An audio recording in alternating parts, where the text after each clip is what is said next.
নমস্কাৰ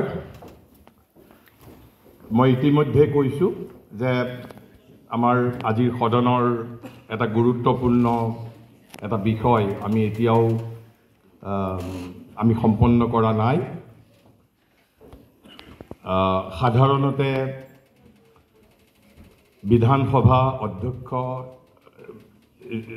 বিধানসভা বা লোকসভাত অধ্যক্ষই বক্তব্য প্ৰদান নকৰে। ইয়াত আমি অসমত বিতৰ্ক কলা সংসদীয় পৰম্পৰা যিমান দূৰ সম্ভৱ আমি মানি চলি আমি অনুষ্ঠিত কৰোঁ আৰু সেইভাবে এয়া সংসদীয় পৰম্পৰাৰ অলপ বাহিৰত এই যে অধ্যক্ষই বক্তব্য দিয়ে। মই দুটা কথা প্ৰতিযোগীসকলৰ দৃষ্টি আকৰ্ষণ কৰিছোঁ। এটা সময়ত যেতিয়া মই বিচাৰক আছিলোঁ তেতিয়া মই বিতৰ্ক প্ৰতিযোগিতাৰ যিবোৰ বিষয় যিবোৰ নিয়ম সেইবোৰৰ বিষয়ে কৈছিলোঁ। আজি আমাৰ ইয়াত তিনিজন ইয়াত বিচাৰক আছে, তেওঁলোকে দৃষ্টি আকৰ্ষণ কৰিব, কিন্তু মই অধ্যক্ষৰ লগত জড়িত দুটা কথা মই প্ৰতিযোগীসকলৰ দৃষ্টি আকৰ্ষণ কৰিছোঁ। মই আকৌ কৈছোঁ, I repeat, in Assam we organize debate following parliamentary procedures and tradition to the extent possible. আমি যথাসম্ভৱ সংসদীয় পৰম্পৰা অনুসৰণ কৰি আমি তৰ্ক প্ৰতিযোগিতা ইয়াত অনুষ্ঠিত কৰোঁ।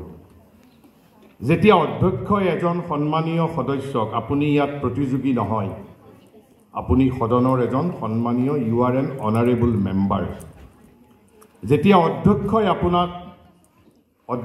আপোনাক যেতিয়া আপোনাৰ নাম উচ্চাৰণ কৰি আপোনাক বক্তব্য প্ৰদান কৰাৰ বাবে if you are already allowed to speak, so' you need not to introduce yourself again.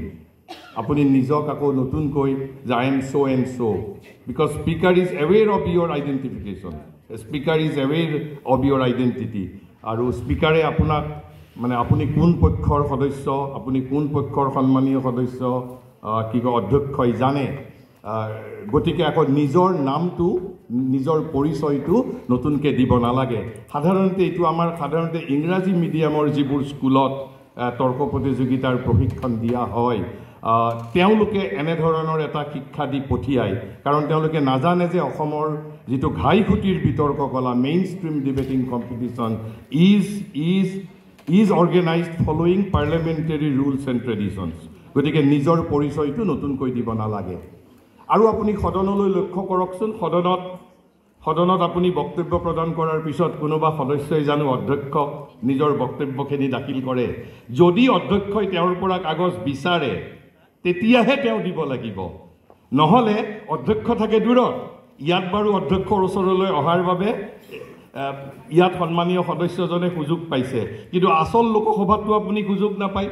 গতিকে আপুনি নতুনকৈ আপুনি যি বক্তব্য প্ৰদান কৰিছে, যদি অধ্যক্ষই আপোনাৰ পৰা দাবী কৰা নাই, আপোনাৰ পৰা কোনো ডকুমেণ্টৰী এভিডেঞ্চ দাবী কৰা নাই, তেনেহ'লে আপুনি অধ্যক্ষক গৈ নতুনকৈ কাগজ দাখিল কৰিব নালাগে।